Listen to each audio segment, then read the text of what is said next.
السلام علیکم دوستو، میں ہوں خورشید خان اردو ادب سے۔ دوستو، خورشید خان کا اردو ادب چینل کو اگر آپ نے سبسکرائب نہیں کیا ہے تو ابھی چینل کو سبسکرائب کر لیجیے گا اور بیل آئیکن کو پریس کر لیں تاکہ ہماری ہر نئی ویڈیو آپ کو سب سے پہلے مل جائے۔ اور دوستو، آپ پڑھنے کے بعد میں، دیکھنے کے بعد میں اس ویڈیو کو ضرور شیئر کریں، ہو سکتا ہے آپ کے کرنے سے کسی کا بھلا ہو جائے، کسی کا فائدہ ہو جائے۔ تو آئیے شروع کرتے ہیں۔ آج بہت ہی امپورٹنٹ سوالات ہیں۔ سب سے پہلا ہے، اردو شاعروں میں خدائے سخن کس کو کہا جاتا ہے؟ بہت آسان سوال ہے، آپ کئی بار پڑھ چکے ہیں۔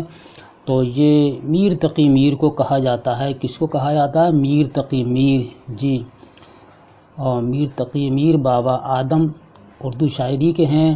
اور میر کے غم میں زخم ہی مرہم بن جاتا ہے، یہ بات فراق گورکھپوری نے کہی ہے۔ یہ قول ہے فراق گورکھپوری کا میر کے بارے میں۔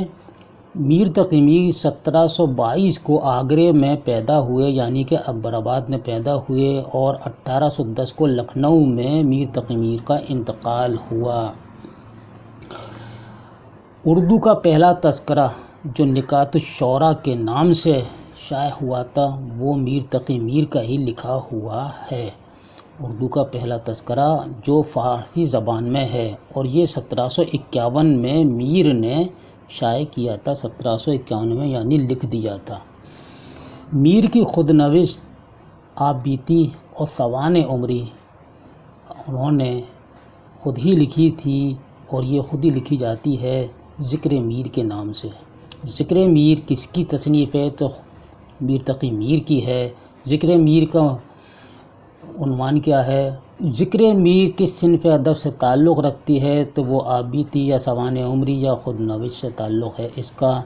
میر تقی میر کو کہا جاتا ہے سرتاج شعراء اردو، خدائے سخن، شاعر بے دماغ، یہ ان کے القاب ملے ہیں۔ میر کا اصل نام کیا ہے؟ تو میر کا اصل نام ہے میر محمد تقی۔ اور میر تقی میر کے والد کا نام کیا ہے؟ میر عبداللہ۔ اور میر تقی میر کے شاعری میں استاد کون تھے؟ تو شاعری میں استاد تھے سراج الدین خاں آرزو لکھنوی۔ سراج الدین خاں ان کے ماموں بھی تھے اور ان کے استاد بھی تھے شاعری میں۔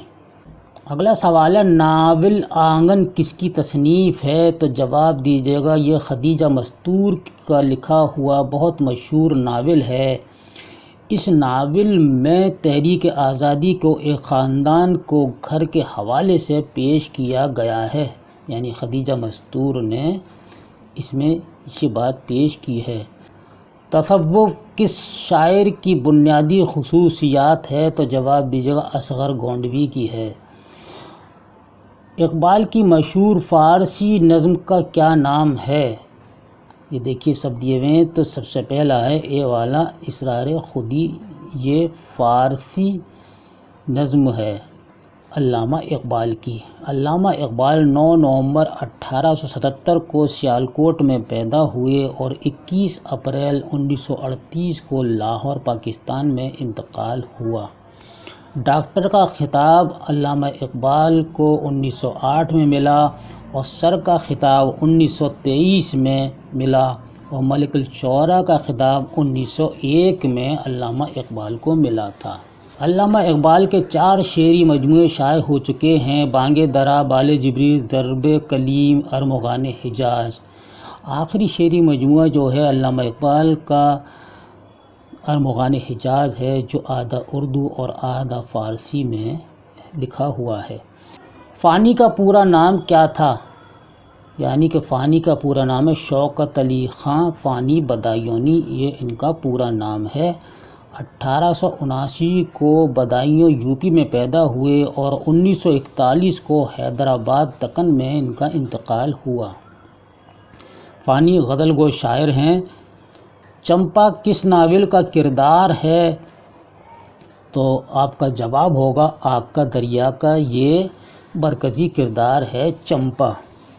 گوتم، ہری شنکر، چمپا، کمال، یہ 4 اس کے مرکزی کردار ہیں۔ قرۃ العین حیدر کا یہ تیسرا اور مشہور ناول ہے آگ کا دریا، جو 1959 میں شائع ہوا۔ اس ناول کا عنوان قرۃ العین حیدر نے جگر کے شعر سے اخذ کیا ہے۔ یہ عشق نہیں آساں اتنا ہی سمجھ لیجئے، ایک آگ کا دریا ہے اور ڈوب کے جانا ہے۔ یہ جگر مراد آبادی کا شعر ہے اور یہ اسی عنوان سے انہوں نے آگ کا دریا کا نام رکھا ہے۔ قرۃ العین حیدر نے جتنے بھی ناول لکھے ہیں، ہر ایک ناول کا کسی نہ کسی شاعر کے شعر سے عنوان اخذ کیا ہے، یعنی کہ لیا گیا ہے۔ 642 صفحات ہیں آگ کا دریا میں، 101 ابواب پر مشتمل ہے اور 4 اس میں دور ہیں، یعنی کہ 4 دور ہیں اس ناول میں۔ چند ہم عصر جو خاکوں پر مشتمل ہے، کس کی تصنیف ہے؟ یہ خاکوں کا مجموعہ ہے اور یہ عبدالحق یعنی کہ مولوی عبدالحق کا لکھا ہوا چند ہم عصر خاکوں کا مجموعہ ہے۔ خاکوں کا مجموعہ کے علاوہ نامدہ مالی نے بہت سے خاکے لکھے ہیں جو اسی مجموعے میں شامل ہیں۔ نامدہ مالی، نور خاں ان کے مشہور خاکے ہیں۔ اردو کی ابتدائی نشو و نما میں صوفیاء کرام کا حصہ اور مرحوم دلی کالج ان کی مشہور تصانیف ہیں اور یہ تحقیق و تنقید پر ہیں یہ دونوں تصانیف۔ مشفق خواجہ اردو ادب کی تاریخ میں کس حیثیت سے مشہور ہیں؟ تو جواب دیجیے گا محقق کی حیثیت سے مشہور ہیں۔ اردو میں تقابلی تنقید کا بہترین نمونہ کس کتاب کو قرار دیا گیا ہے؟ تقابلی یعنی کہ مقابلہ، کہ دونوں میں کون سا مقابلہ ہوا ہے۔ تقابلی تو یہ ہے موازنہ انیس و دبیر جو شبلی نعمانی کی تصنیف ہے، یہ ایک تنقیدی کتاب ہے۔ مشہور نقاد احتشام حسین تنقید کے کس دبستان سے وابستہ تھے؟ تو جواب دیجیے گا مارکسی تنقید۔ دوستو یہ تھا ہمارا آج کا ویڈیو۔ یہ ویڈیو آپ کو کیسا لگا اور اس کے سوالات آپ کے لیے بڑے ہی اہم ثابت ہوں گے انشاءاللہ۔ کوئی نہ کوئی سوال آپ کے امتحان میں ضرور آئے گا۔ اب اس ویڈیو کے ساتھ ہی اپنے بھائی کو آئندہ ویڈیو تک کے لیے اجازت دیجیے۔ اللہ حافظ۔